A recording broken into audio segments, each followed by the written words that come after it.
우리의 삶에는 하나님으로부터 오지 않은 많은 것들이 있습니다. 하나님께서 우리에게 처음에 에덴의 동산을 지어 주셨습니다. 그곳에는 완전하고 풍성하고 가장 친밀한 관계를 누릴 수 있는 모든 것들이 허락되어져 있었습니다.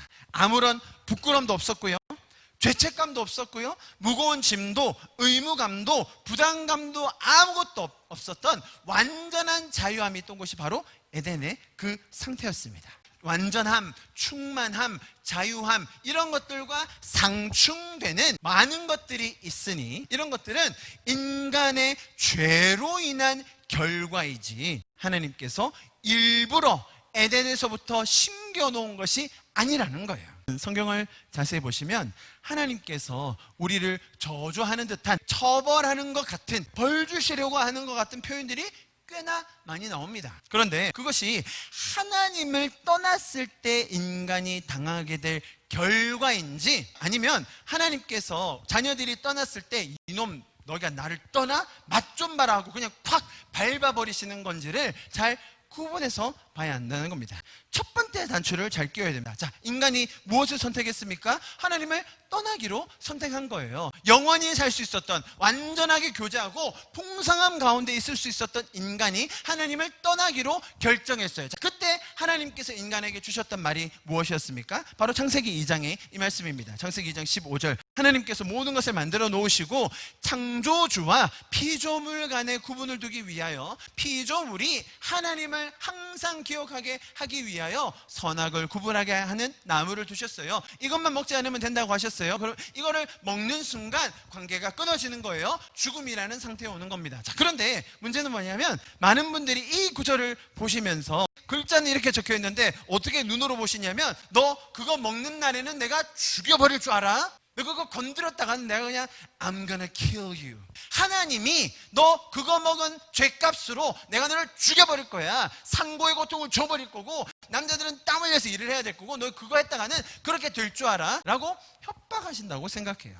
성경에 그렇게 적혀 있지 않아요. 하나님은 인간들이 하나님과 함께 교제하며 그 풍성함과 자유함을 누리기 원하셨어요. 자, 그런데 그것을 기계적으로 아주 강압적으로 할 수는 없었어요. 왜? 그렇게 하면 사랑이 아니거든요. 그가 선택할 수 있는 자유, 반대로 선택하지 않아도 되는 자유가치를 주셨기 때문에 우리를 하나님의 형상으로 지으셨다는 것이 말이 되는 거예요. 우리가 단순히 기계적으로 하나님이 프로그램화 하셨으니까 그대로 따라야만 한다면 그것은 사랑이 아닌 거예요. 우리는 선택할 수 있는 자유뿐만 아니라 선택하지 않을 수 있는 자유도 있는 거예요. 그런데 하나님께서는 너무나 친절하시고 자상하시고 우리를 사랑하시기 때문에 어떤 결과가 있는지를 미리 알려주셔야 된다는 거예요. 이스라엘 백성들이 하나님을 떠날 때 너희 그러면 포로로 잡혀간다?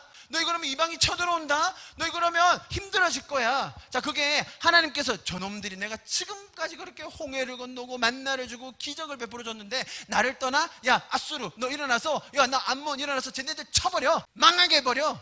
일부러 그 민족들을 들어서 쓰셨느냐? 그게 아니라 하나님의 보호가 떠났을 때, 하나님의 그 임재가 떠났을 때 이방의 그 도사리고 있던 위협들이 들어왔다는 거예요. 마찬가지로 선악과를 먹기로 결정한 인간들에게 내려졌던 결과가 뭐라고요? 하나님과의 관계의 단절, 곧 죽음이라는 거예요. 영어로도 마찬가지죠. You will surely die. I'm gonna kill you가 아니고 you will die라는 거예요. 뭐예요? 결과예요. 결과. 내가 너를 처벌하겠다, 내가 너를 벌하겠다, 내가 너에게 징벌을 내려주겠다. 너희가 내 말을 안 들어, 내 말에 순종 안 해, 너희가 내가 창조주인 걸 까먹고 너희 우상만 섬겨, 맛 좀 봐라 라고 하면서 코로나를 내리신 것이 아니라, 하나님을 떠난 인간이 죄 가운데 살 때 인간의 욕심과 인간의 죄성과 탐욕 안에 살 때 우리 안에 하나님으로부터 오지 않은 수많은 결과들이 일어나고 있다는 거예요. 그것이 우리가 지금 살고 있는 세상의 현 주소입니다. 그런데 반전은 뭐냐면, 하나님은 인간이 만든 가장 심각한, 가장 치명적인 이 실수들, 죄적인 행동들, 이것들을 선하게 사용하셔서 기회로 만들어주시고 우리에게 은혜로 되돌려 주시는 분이라는 거예요. 인간이 저지른 가장 돌이킬 수 없는 죄가 무엇일까요? 하나님을 떠나고 거기서 그치는 것이 아니라 창조주의 아들, 창조주 그분을 벌거벗긴 채 십자가에 못 박은 것 아니겠습니까?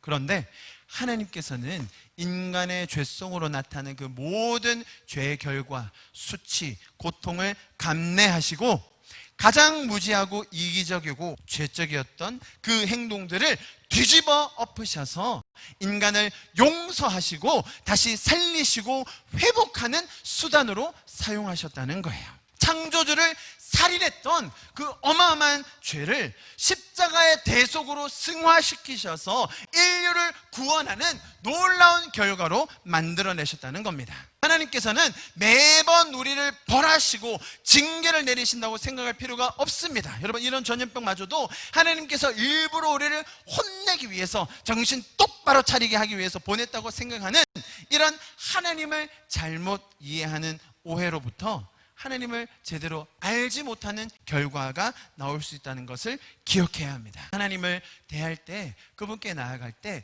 두려움에 기인하여 그분의 말씀을 순종하는 것이 아니라 그분이 우리를 어떻게 생각하시는지, 그분의 사랑이 얼마나 깊은지를 더 바로 알아야 하는 것입니다.